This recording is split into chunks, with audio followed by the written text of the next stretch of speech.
रेगे सारखा रॉ आणि रिअलिस्टिक सिनेमात काम करताना सेटवरचं वातावरण आणि दिग्दर्शकासोबतची क्रिएटिव्ह प्रक्रिया त्यावेळेस कशी होती किंवा त्यावेळेस म्हणजे प्रवीण दादावर तर तुम्ही काम केलेले हो. इतर पण सिनेमात भरपूर काम केले. हो, हो. रेगे विषयी काय सांगा? रेगे हा खरं तर पहिला चित्रपट बघ. बर बर अरे वा. हा हा.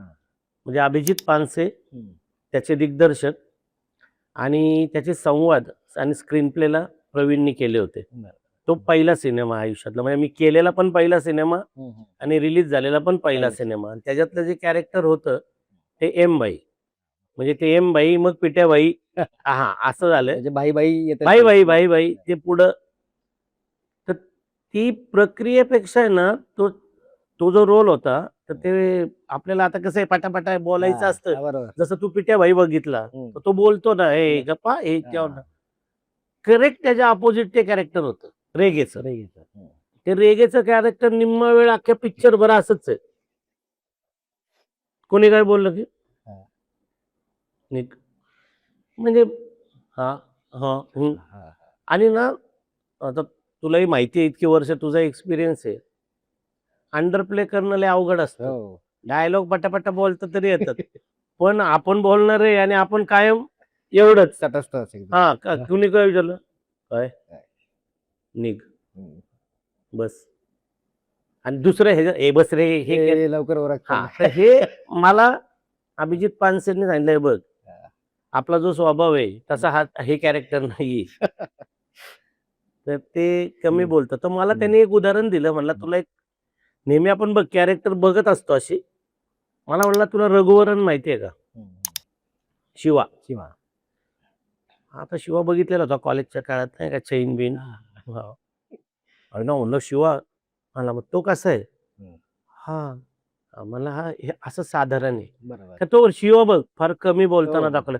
शिवा कंटिन्यू माहिती ना कंटिन्यू असाच होता आणि असाच बोलतो एवढंच एवढं एवढं एवढं एवढं कर आणि हाही मग ही प्रोसेस भारी मजा आली. पण तेव्हा पहिला चित्रपट त्यात ते अभिजित पानसे दिग्दर्शक ह्यांनी डायलॉग स्क्रीन प्ले प्रवीणचा महेश लिमयेचा कॅमेरा महेश मांजरेकरांसारखे मोठे कलाकार धमाल होती सगळी. ती पण ती आहे ती जोडी सगळी तुम्ही आहेत प्रत्येक सिनेमात दिसतात. मजा आली होती पण ती म्हणजे रेगेची ही एक लय मजा होती.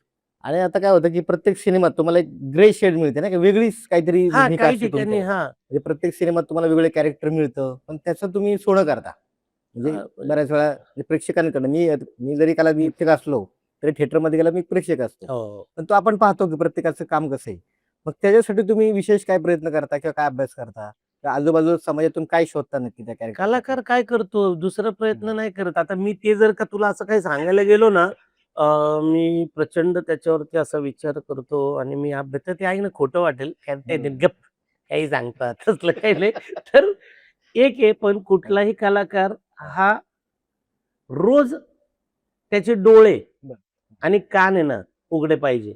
समाजात फिरताना बघत असतो आपण बघ जातो एखाद्याला बघतो कसलं कॅरेक्टर आहे एखादा असतो आपल्याला वेगवेगळी लोक भेटतात मग आपण तो काय विचार करतो आयला कधी संधी आली ना तर हे वापरू कुठेतरी त्याला तो आठवतो अरे हा म्हणजे कुठेतरी वापरू. जसं एखादा शब्द समजा आता तुला आपल्याकडची पद्धत माहितीये बघ मुळशी पॅटर्नचा सांगतो विषय. मुळशी म्हणजे आपल्याकडे एक पद्धत काय पोरगी असते लहान पोरगी लहान असली तरी आपल्याकडे ती एक वर्ग आहे तिला दिदीच म्हणतात आणि मोठी असली तरी ती दिदीच असते एवढीच राहिली. तर ती बोली भाषेत असतं काय दिदी काय म्हणते काय ग दिदी कितवीत आहे तू अशी लोक मी लई बघितलेली ते म्हणून त्याच्यात ते घेताना घेतलं नाही का. हा दिदी एक प्रचलित शब्द आहे बघ कुणी भेटलं काय दिदी कितवीत आहे तुमची अरे दिदी एवढीच आहे 3 वर्षाची पण ती दिदीच आहे. असं मला वाटतं की जे काही समाजात आपल्या अवतीभोवती इकडे तिकडे खूप वेगवेगळे लोक फिरत असतात आपण ती बघतो आणि ते लोकांकडनंच आपल्याला शिकायला मिळतं. अरे हा ते त्याच्याकडनं शेवटी काय असतं